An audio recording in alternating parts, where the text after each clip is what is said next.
Commercial అయిపోయిన ఈ రోజుల్లో ఇంత ప్రేమగా పలకరించి తినిపించే హోటల్స్ కరువైపోయినాయి. ఇదే కంటిన్యూ చేయండి. సార్, మీరు తినే ముద్ద వల్లే మా కడుపులు కూడా నిండుతున్నాయి. కాబట్టి మీరు ఆనందంగా ఉంటే మేము ఆనందంగా ఉంటాం. మీరిచ్చే దీవెనలే మాకు శ్రీరామ రక్ష సార్.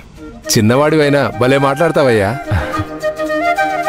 మంచిది సార్. అదేంటి అప్పుడే లేచారు? కడుపు నిండా తినేసానండి. నీళ్లు తాగే గ్యాప్ కూడా లేదు. ఫుడ్ బాగుందండి. బిల్ ఎంతండి?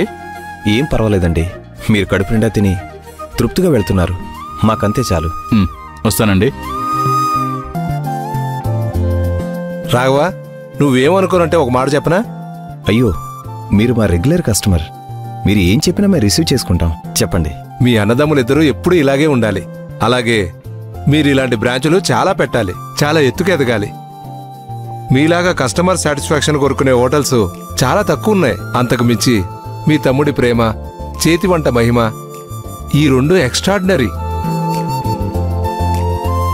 పూర్వం మీ తమ్ముడు నలభీముల్లో ఎవరో ఒకరై ఉంటాడు. అందుకే అంత బాగా వంటలు చేస్తున్నాడు. వస్తానయ్యా. మంచిది. పద. అందరూ సగం సగం తిని చేతులు కడిగేసుకుని వెళ్ళిపోతుంటే మనసు తరుక్కుపోయింది అలక్య.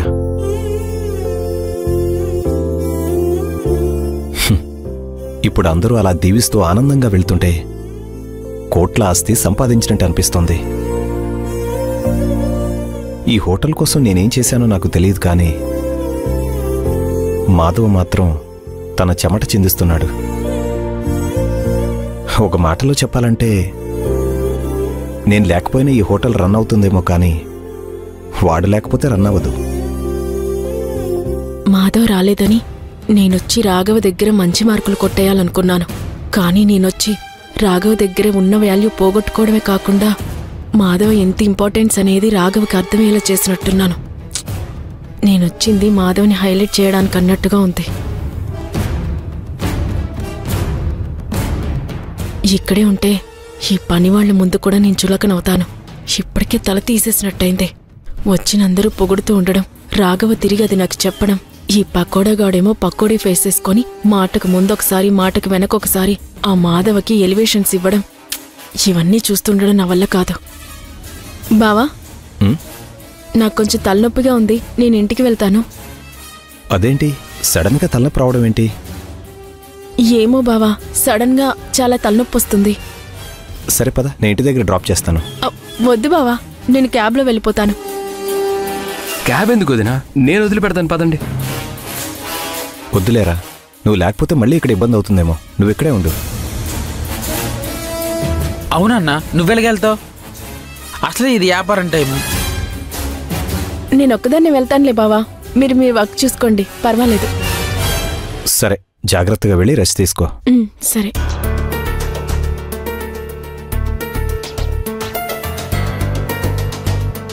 మాధవన్ లేడని పెద్దదిని ఒక్కరోజు వచ్చింది.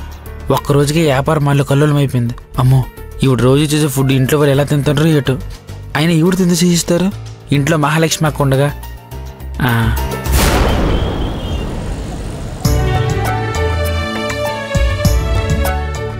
కావాల్సిన సరుకులని తెచ్చావు కదా? అన్నీ తీసుకొచ్చాను అన్నయ్య. సరే, లోపల పెట్టు, బయలుదేరదాం.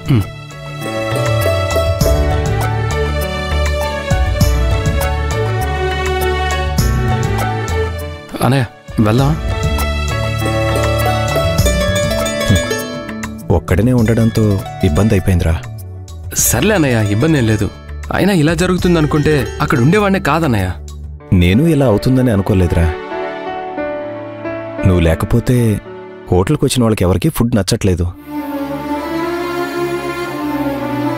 ఏ రోజు మన హోటల్ గురించి, మన వంటల గురించి ఏ చిన్న మాట అనని వాళ్ళు కూడా ఇవాళ ప్రతి ఒక్కరూ బాలేదు బాలేదని వెళ్ళిపోయారు. అందుకే కొంచెం బాధేసింది. సర్లే అన్నయ్య, ఇబ్బంది ఏమీ లేదు. ఇంకా బాగా చేయడానికి ప్రయత్నిస్తాను. ఈరోజు వెళ్ళిపోయిన వాళ్ళు మళ్ళీ తిరిగి వస్తే నాదే తప్పని సర్ది చెప్తాను. అవునరా, పోయిన కస్టమర్స్ని మళ్ళీ తెచ్చుకోవాలి. లేదంటే ఇన్ని రోజులు సంపాదించుకున్న పేరు పోతుంది. అలాగే అన్నయ్య. సరే, ఎక్కువ వెళ్ళు.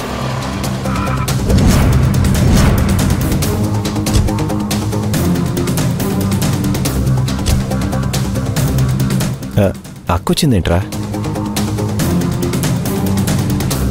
రే రాఘవ, మేము మీకోసమే హోటల్కి వస్తున్నాం.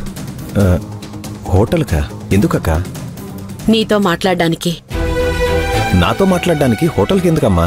ఇంటికి వస్తాను కదా. ఇంటికి కాదులేరా, హరిప్రసాద్ గారింటి నుంచి వస్తున్నాం. ఆయన ఇంటి నుంచా? అవునరా, ఆయన గురించి నీతో మాట్లాడాలి. ఆయన గురించి మాట్లాడేదేముందక్క? ఇదిగో ఇందుకే. అసలు ఆయన మీద నీకెందుకు అంత కోపం చెప్పు? మళ్ళీ ఇప్పుడు అవన్నీ ఎందుకు లేక? నేను భూమిని తీసుకురమ్మంది నా తమ్ముడు బాధపడతాడు, నా వల్ల వాడు బాధపడకూడదని తీసుకురమ్మన్నాను. అంతేగాని ఆయన ఏదో కబుర్లు చెప్తాడు, అవి తీసుకొచ్చి మీరు నాకు చెప్పమని కాదు. మీరింటికి వెళ్ళండి, మేము హోటల్కి వెళ్తాం. లేదురా, మాట్లాడాలని చెప్తున్నాను కదా. ఇంటికి వచ్చాక మాట్లాడతానని చెప్పాను కదక్క.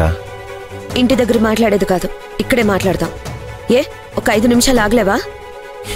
సరే, ఏంటో చెప్పక్క. ముందు హరిప్రసాద్ గారంటే నీకెందుకు అంత కోపమో చెప్పు. ఎందుకేంటక్క? తెలీదా నీకు? ఎన్ని అవమానాలు చేశాడు. వీళ్ల పెళ్లికి ముందు నన్ను అవమానించాడు, పెళ్లి తర్వాత కూడా నన్ను అవమానించాడు. నాతోనే ఆపేయకుండా నా భార్య అలేఖ్యకు ఫోన్ చేశాడంట, వాళ్ళ అమ్మకు కూడా ఫోన్ చేసి బెదిరించాడంట. అంటా అని నీకు ఎవరో చెప్తే వెండువే తప్ప నువ్వెప్పుడైనా చూసావా? చూడు రాఘవ, నువ్వు అనుకున్నట్టుగానే పెళ్లికి ముందు భూమిని నీకిచ్చి పెళ్లి చేయాలని అనుకున్నాం. అది మా తప్పు, ఎందుకంటే ఆ ఆలోచన మాది. సరే, నిన్ను తీసుకెళ్లి మాట్లాడదాం అనుకుంటే అప్పటికి భూమి మాధవ్ని ప్రేమిస్తున్న విషయం మాకే కాదు, ఆయనకు కూడా తెలీదు. అందుకే ఆయన నిన్ను కాదన్నాడు. ఆ తర్వాత భూమి వెళ్లి మాధవ విషయం చెప్పాక కన్న కూతురు నోరు తెరిచి అడిగింది కదా అని తన ఇష్టాన్ని కాదనిలేక సరే అన్నారు. ఆ విషయం మాతో చెప్పాడు. కానీ ఈ విషయం నీకు తెలిస్తే నువ్వెక్కడ బాధపడతావో అని, నిన్ను కాదని నీ తమ్ముడికి ఇస్తున్నాడంటే ఎక్కడ చిన్నబుచ్చుకుంటావో అని నీతో చెప్పడానికి మేమందరం వెనకాడాం. అందులో కూడా ఆయన తప్పులేదు. నీకంటూ ఒక సంబంధం కుదిరాక చెప్పచ్చు అని అనుకున్నాం. అలేకే నువ్వు ఇష్టపడుతున్నావని తెలిసాకే ఆ విషయం నీతో చెప్పాం. నాతో సంబంధం కాదని తమ్ముడికి వాళ్ళ అమ్మాయినిచ్చి పెళ్లి చేయడానికి సిద్ధపడ్డాడంటే మా ఇద్దరిని విడదీయడానికి కాదా? అలా ఎందుకు అనుకుంటున్నావురా? మన ఇంటికి పెద్దోడివి నువ్వు. ఇంటి పెత్తనం, ఊరి పెత్తనం నీది. అలాంటి నిన్ను కాదని మాధవ్కి ఎందుకు ఇస్తాడు? తన కూతురు ఇష్టపడింది కాబట్టే ఇద్దామనుకున్నాడు, అంతే తప్ప నిన్నేదో అవమానించాలని, నిన్ను తక్కువ చేయాలని కాదు. అలాంటి ఆలోచనే ఉండుంటే నీకే ఇవ్వని వాడు తనకెందుకు ఇస్తాడ్రా? నీకింకో విషయం తెలుసా?